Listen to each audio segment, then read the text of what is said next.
Guddu power house میں فنی خرابی کے باعث کراچی سمیت ملک کے 3 صوبوں کے مختلف شہروں میں بجلی کا بڑا بریک ڈاؤن، شہری اور تاجر بجلی کی طویل بندش سے خوار ہو گئے۔ کراچی سمیت مختلف شہروں میں بجلی کی مرحلہ وار بحالی، ملک بھر میں 500 kV کا نظام بیٹھ جانے پر جیکب آباد، شکارپور، سبی، دادو، گھوٹکی، راجن پور، رحیم یار خان میں بجلی بند رہی۔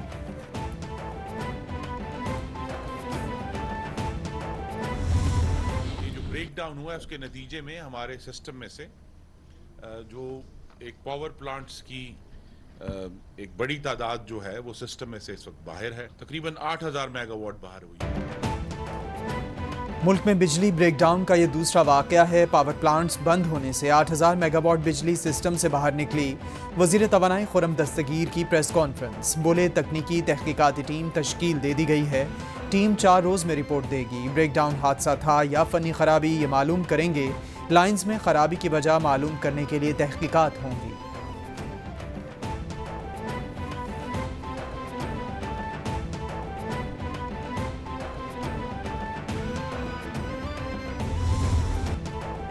Chairman P T I Imran Khan آج کراچی کا دورہ کریں گے۔ 2 بجے کراچی پہنچ کر 3 بجے بلدیاتی انتخابات کے لیے پارٹی امیدواروں سے خطاب کریں گے۔ 4:30 بجے کراچی بار کے وکلاء سے خطاب کریں گے۔ عمران خان شام 7:30 بجے شاہ فیصل کالونی پنجاب گراؤنڈ میں جلسے میں کارکنوں سے خطاب کریں گے۔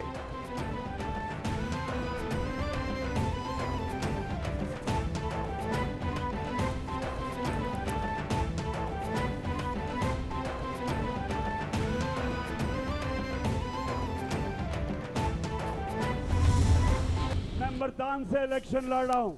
آپ نے آج سب مجھے بتانا ہے کہ آپ اپنے کپتان کو ہارنے نہیں دیں گے۔ جدھر ان چوروں نے ہمارے ملک کو پہنچا دیا ہے، وہ صرف ایک طرح اٹھ سکتا ہے کہ ہم اپنے نبی صلی اللہ علیہ وسلم کی سیرت پہ، اس کی سنت پہ چلیں۔ جب میں کال دوں گا تو عوام کا سمندر آئے گا۔ میری کال میں اب زیادہ دیر نہیں، ہم ان کا مقابلہ کریں گے۔ میں ان کے خلاف نکلوں گا۔ سوات میں جو کچھ ہو رہا ہے اس کی ذمہ دار حکومت ہے۔ میں نے دھاندلی کے باوجود ان کو شکست دینی ہے۔ چیلنج کرتا ہوں، میری کوئی چوری ثابت کرے۔ نواز شریف ملک کا پیسہ چوری کر کے باہر لے گئے۔ Chairman P T I Imran Khan کا مردان میں جلسے سے خطاب۔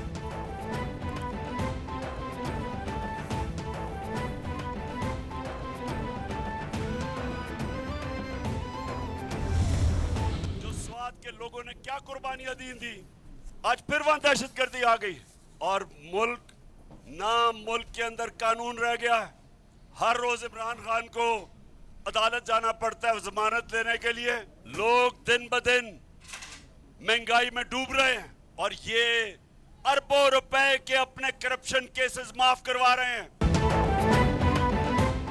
ملک میں قانون نہیں رہا، حکمران اربوں روپے کے کیس معاف کروا رہے ہیں۔ ہر روز مجھے ضمانت کے لیے عدالت جانا پڑتا ہے۔ ظلم اور ناانصافی کا مقابلہ کرنا سیاست نہیں، سب کی ذمہ داری ہے، مجھے جتوانا ہوگا۔ Chairman P T I Imran Khan کا 4 سدہ میں جلسہ عام سے خطاب، بولے اتوار کو ہونے والا ملک کی تاریخ کا اہم الیکشن ہو رہا ہے، دھاندلی کے باوجود انہیں پھینٹا لگانا ہوگا۔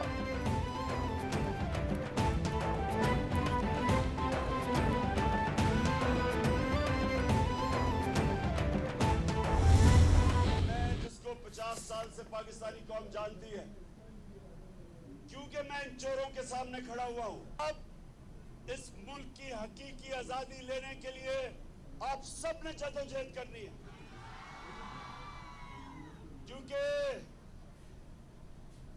کیونکہ زنجیریں گرتی نہیں، توڑنی پڑتی ہیں۔ زنجیریں توڑی جاتی ہیں، آزادی چھینی جاتی ہے۔ ملک کی حقیقی آزادی کے لیے سب نے نکلنا ہے۔ یہ سیاست نہیں، جہاد ہے۔ حقیقی آزادی کے لیے جیل تو چھوٹی چیز ہے، جان کی بازی لگا سکتا ہوں۔ Chairman P T I Imran Khan کا اعلان۔ راولپنڈی میں تقریب سے خطاب کرتے ہوئے بولے 60% کابینہ ضمانت پر ہے، یہ امریکہ جا کر بھیک مانگ رہے ہیں۔ ملک کا پیسہ چوری کر کے باہر محلات میں رہتے ہیں۔ زیادہ دیر نہیں، کال دینے والا ہوں۔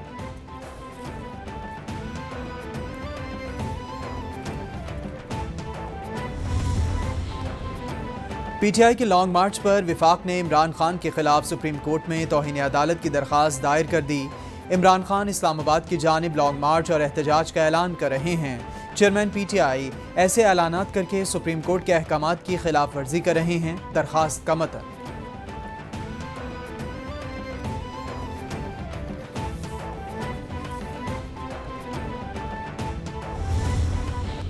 کہتی ہے کہ الحمدللہ میرے جو ابا ہیں اور میرے جو چاچا ہیں وہ 1 ارب پتی کی اولاد ہے، اور اس کے بعد جو چچا ہیں وہ اسمبلی میں کھڑے ہو کے کہتے ہیں کہ مجھے فخر ہے میں ایک غریب مزدور کا بیٹا ہوں۔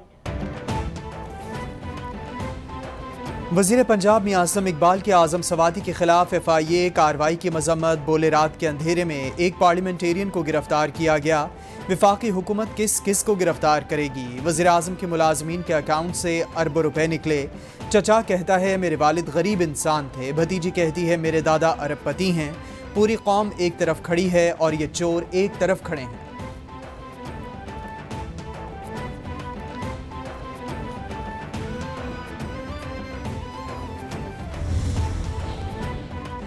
مشیر اطلاعات پنجاب عمر سرفراز چیمہ بولے ایف آئی اے کی جانب سے سینیٹر اعظم سوادی کی گرفتاری ایک انتہا ہے۔ حمزہ شہباز کی 16 ارب کی منی لانڈرنگ کے کیس سے بری کر دیا گیا۔ NRO2 دے کر سب چوروں کو قوم کا خون چوسنے کے لیے کھلی چھٹی دے دی۔ پی ٹی آئی رہنماؤں کو سیاسی انتقام کا نشانہ بنا کر گرفتار کیا جا رہا ہے۔ شہباز زرداری مافیا کا مقابلہ کر کے ایک پائی کا حساب لیں گے۔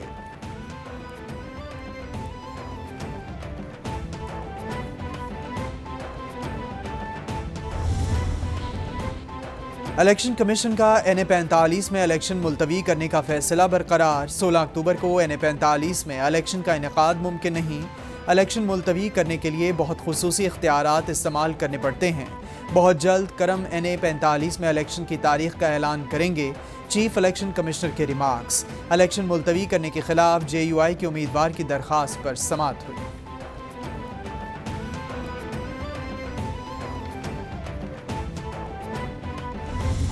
اسلام آباد کے سینٹورس مال میں آتش زدگی کا واقعہ۔ MCI کے محکمہ ایمرجنسی اینڈ ڈیزاسٹر مینجمنٹ کی حتمی رپورٹ تیار۔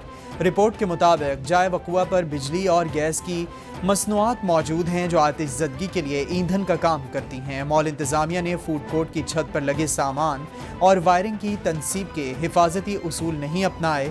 تربیت یافتہ سٹاف بھی نہیں۔ 4تھے فلور پر توسیع قوانین کی خلاف ورزی ہے۔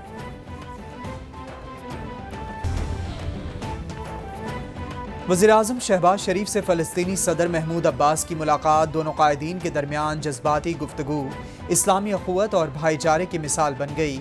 صدر محمود عباس نے فرتے جذبات سے وزیراعظم کے دونوں ہاتھ اپنے ہاتھ میں تھام لیے۔ فلسطینی صدر بولے پاکستان ہمارا گھر ہے، پاکستانی ہمارے بھائی اور بہنیں ہیں۔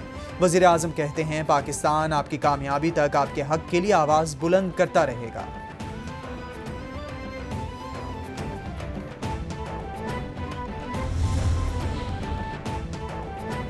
وزیراعظم شہباز شریف کے آستانہ قازقستان چھٹے اجلاس میں شرکت۔ وزیراعظم شہباز شریف کی تاجکستان کے صدر امام علی رحمان سے ملاقات۔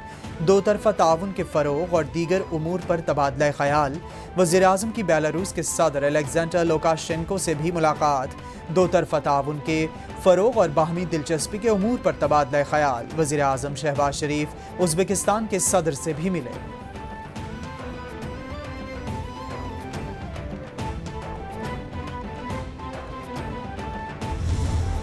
More than 1,600 Pakistanis, including children, have lost their lives. Thousands of kilometers of road infrastructure and bridges are washed away. Entire villages have been swallowed up by raging water. Pakistan is responsible for less than 1% of global carbon emissions. Pakistan میں سیلاب سے کروڑوں لوگ متاثر ہوئے۔ پاکستان کا موسمیاتی تبدیلی میں 1% حصہ مگر نقصان بہت بڑا ہوا۔ پاکستان کو خطے میں جاری صورتحال اور مسائل کا ادراک ہے، سیکا کانفرنس کو اہمیت دیتے ہیں۔ وزیراعظم شہباز شریف کا سیکا کانفرنس سے خطاب۔ بولے پاکستان 4 ملین سے زائد افغان مہاجرین کی میزبانی کر رہا ہے۔ افغان جنگ میں سب سے زیادہ نقصان پاکستان کو ہوا۔ امن کے لیے مسئلہ کشمیر کا حل ضروری ہے۔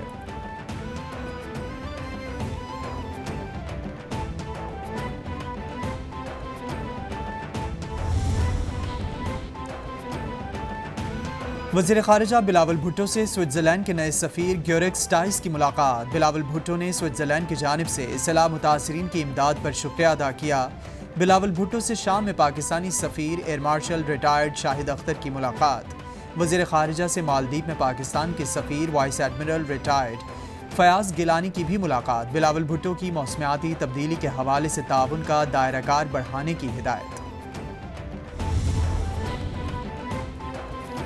وزیر اعلیٰ سندھ سید مراد علی شاہ کی زیر صدارت اینول ڈیولپمنٹ پروگرام کے حوالے سے اجلاس۔ مراد علی شاہ بولے، کراچی کی اسکیموں کے علاوہ تمام فنڈز فریز ہیں۔ تمام محکمے اپنی جاری اسکیموں کی فہرست جاری کریں جن کو نقصان پہنچا۔ کوشش کر رہے ہیں پانی کی اگلے ماہ تک نکاسی ہو جائے تاکہ کام شروع کریں۔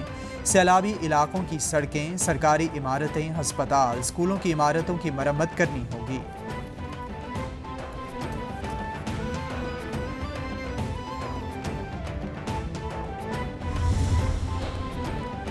سندھ حکومت کی سیلاب سے متاثرہ علاقوں میں امدادی سرگرمیاں جاری۔ مزید 34,275 خاندانوں میں راشن بیگز تقسیم۔ وزیر اطلاعات سندھ شرجیل انعام میمن کہتے ہیں، متاثرہ علاقوں میں نکاس آب کے لیے 10 ہیوی ڈی واٹرنگ پمپس فراہم کر دیے ہیں۔ اس وقت ریلیف کیمپوں میں 2,43,030 متاثرین موجود ہیں۔ کیمپس میں متاثرین کو 2 وقت کا کھانا اور صحت کی سہولیات فراہم کی جا رہی ہیں۔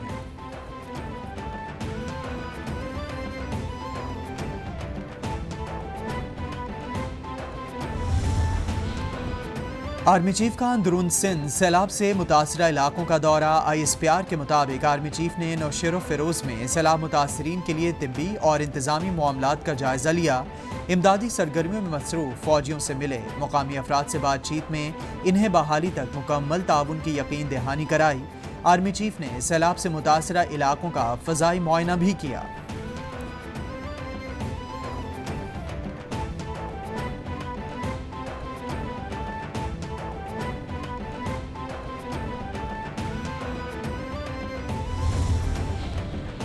گورنر سندھ کامران ٹیسوری کی زیر صدارت MQM پاکستان اور پیپلز پارٹی کا مشترکہ اجلاس۔ آئین کے آرٹیکل 144(a) کے تحت صوبے میں بلدیاتی نظام کی تشکیل پر تبادلہ خیال۔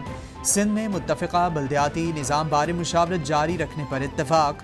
گورنر سندھ نے کہا، بلدیاتی نظام صوبے کے عوام کی خواہشات کا آئینہ دار ہونا چاہیے۔ عوامی امنگوں کے مطابق بلدیاتی نظام تشکیل دیا جائے۔